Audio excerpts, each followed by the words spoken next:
আজকে তোমাদের আমি আমার নিজের হাতে লাগানো গাছের ফল দেখাবো, ঠিক আছে?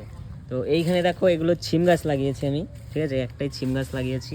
তো এখানে অনেক কটাই মানে বীজ দিয়েছিলাম, তোর মধ্যে দুটো গাছ বেরিয়েছে।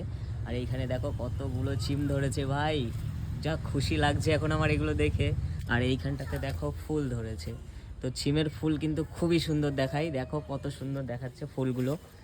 তো আমি নিজে হাতে লাগিয়েছিলাম এগুলো, ঠিক আছে? আর তোমাদের এখন দেখাবো আমার মানে 1 বিঘে জমিতে মটরশুঁটি লাগিয়েছি, ঠিক আছে? তো দেখো, এই যে এটা আমার একটা ছোট্ট ভুঁই, ঠিক আছে, মানে জমি। তো এখানে দেখো আমি সব মটরশুঁটি গাছ লাগিয়েছি, ছোট ছোট। দেখো সব মটরশুঁটি গাছ কত সুন্দর লাগছে, ঠিক আছে? তো এখন মোটে বেরিয়েছে, এই 4-5 দিন হয়েছে লাগিয়েছি। তো মোটে দেখো এখন বেরিয়েছে সব ছোট ছোট।